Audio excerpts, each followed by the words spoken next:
Hey guys, I want to talk about kind of a rare discontinued item on this AR-15 here, which I'm kind of dubbing as like my modernized C8 carbine.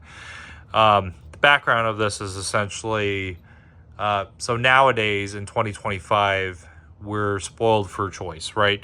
We have M-LOK rails, we have key mod rails, quad rails, Q-Cert, every color imaginable, every length imaginable, all sorts of options. Well, I remember once upon a time where that wasn't the case. Essentially, handguards came in two lengths, 7-inch and then 12.6-inch. So essentially rifle or carbine. And they were either quad rail or plastic or some in between. Like I remember my first free float rail was a UTG rail, the super slim, and it came with its own proprietary screw-in handguard or rail sections, and that was it, right? That was mainly the big thing for a lot of people. So for us Americans, especially in the G-Wide era, the CAC RAS was the big thing, right? I got a video of that on mine. I'm sure everyone who has built a M4 Block 1 clone has a CAC RAS, and that was kind of the thing, right? So it was heavy, it was expensive, and it did what it was supposed to do. It was supposed to give you modularity at the front of your rifle, and that was it. Well, the Canadians did something a lot differently because the CAC RAS, even the CAC M5 for the C7s were too expensive. So they developed something like this, which is the TRIAD rail, or it's spelled TRI-AD. Tri makes sense. I guess I don't know what AD stands for, but essentially it spells out TRIAD. And the point of it was, well, we don't need all of this to be railed, so they kept essentially the plastic clamshell handguards, and they just bolted a machined rail section to the front sight block, right? That way you can put your lights, your lasers, and whatever else back in the day, and essentially it would clear the handguard, and then you would just kind of duct tape or whatever you want, pressure pads to your plastic handguards, and that was it. So it was a very low weight, very cost effective solution, and honestly, at least for me, it looks really cool, right? I don't know why something clamped to the front sight just looks so freaking cool. But anyways, essentially 5 rail slots on either side, so left and right, and a little tiny 2 rail slot at the very bottom. Clamps around the front sight, still can use your bayonet lug, still can use your rear sling mount, but like I said, it provides a rigid enough mounting surface for your lights, your lasers, bipods, whatever else. So back in 2016, when I first graduated college, and I didn't know a whole lot about, there are certain parts you want to buy and you just don't want to get rid of. I bought one of these. So this is a TRIAD rail that is produced by BCM, Bravo Company, right? Once upon a time, they made kind of special items that were kind of out of the norm. They had a 16-inch SFW upper that had the Simon sleeve and everything. And then one of the specialty parts that they made, and I didn't know at the time was gonna be a rare discontinued item, was the BCM TRIAD rail. This is made by, oh geez, as you can see there, Bravo Company, right? So an American-made TRIAD rail, and I remember buying one of these for $59.99, and shipping, and it would go to your door, and you can clamp it on, you can clamp all your stuff on, and essentially for $60 you can buy a good enough rail system that you could use with your plastic handguards. I remember back in the day too, like I was saying, there wasn't a whole lot of choice for quad rails. So essentially it was like, I remember Blackhawk, the holster manufacturer, they had a quad rail that either they outsourced or what have you, but that was like $100.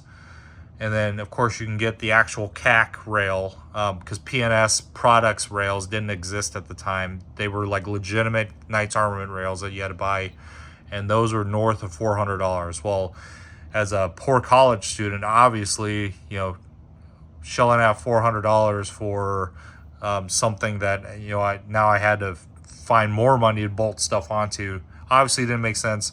This made a lot more sense. So I bought one of these, and unknowingly, unfortunately, I bolted it on to an AR-15 upper that I ended up selling to a friend, and I totally forgot about it because I figured it would spice up the deal a little bit. But hell, I wish I kept one of these because it was the coolest thing ever. Well, lo and behold, about a week ago, one of these pops up on the EE, so I just had to get it. I had to get it. Dude ended up charging me $175 shipped, and I believe it too, because I have never seen another one of these in the wild in a long time. Okay, so if you find a BCM TRIAD, it is a rare product because it's, like I said, it's discontinued. It's very well machined. It's affordable, or once was affordable. Now it's probably not. But on top of that, if you're a C7 or C8 aficionado, right, one of those people that wants to make a clone correct C7 or C8, the TRIAD rail is an integral part of all of that. It's what makes the look, in addition to, you know, the green handguards and the L-can and all that stuff. It makes the rifle. Now, functionally speaking, of course, is still extremely functional, and that's why I wanted it on my kind of modernized C8. The modernized part of this is, of course, the C8 carbine itself is carbine length, and you know, still has the plastic handguards and all that. So there are a few modernizations that, of course, we can get around to. One, the C8 carbine already has like a 15.7-inch barrel. So heck, let's go the full 16, keep it legal, and that way I can make this a rifle and, you know, put stocks on it and do whatever I want. Nextly, to modernize the handguard itself. So I went away from the plastic handguards. So we picked up a Ballistic Advantage mid-length government profile with the F-marked front sight base, right? Had to have that so that way we can have, well, one, I wanted the front sight base look, and then two, it's functional, of course, and then three, now I can clamp a TRIAD to it. But on top of that, as I've come to find out, if you buy a Geissele Mark 16 rail in 9.3 inches, it is exactly enough clearance to meet a mid-length gas system with a front side block, and still leave enough clearance in there for everything to free float the way it's supposed to. So now modernized C8 has all the M-LOK on there. So if you want to still put your M-LOK foregrips and your Arca rails and your lights and lasers and candy dispensers, you can totally do that on this handguard here. Of course, continuous top rail, as with all the Geissele rails. And then, of course, your lasers can go on here. Your lights can go on here. And then one unintended benefit that I found out from this is, you know, before, if you were to mount a light onto the handguard, but you had a laser on top, essentially you had to either mount it back or you had to put a rail section on the frontmost M-LOK slot. And essentially, once you start gripping things, pressure pad, well, the back of the lights and all that get in the way. The TRIAD will move that forward. I don't want to say onto the barrel, because it's essentially onto the barrel, but it'll move that forward enough that the back of the lights will clear your hands and that and what have you, and that way when you grip the rifle normally, all that should be clear from your hands anyways. So long story short, TRIAD rail, I think it's a really cool product. I'm so disappointed that BCM discontinued this, but I get why they did it. I'm sure it wasn't a really great seller when it first came out, because a lot of people saw that it clamped to the barrel, and they were like, well, that's dumb. And then on top of that, you know, for the same price as the TRIAD rail for just a few dollars more, like a lot of dollars more. You could just buy a quad rail or an actual like railed forend and have it do everything the TRIAD does, but on top of that, free floated your barrel too. So, forgot one thing. Because of how slim the Geisley Mark 16 is and how, I guess, wide the TRIAD is, because it was meant to originally work with the skinny car handguards, there's actually a decent amount of clearance, not a substantial amount, but a decent amount of clearance between the TRIAD and the Geisley Mark 16. So it doesn't even touch on that side, and there's like just enough space in there to fit the M-LOK cover, but I don't know. I figured not to do it anyways, just to be safe. So, TRIAD rail, like I said, awesome product.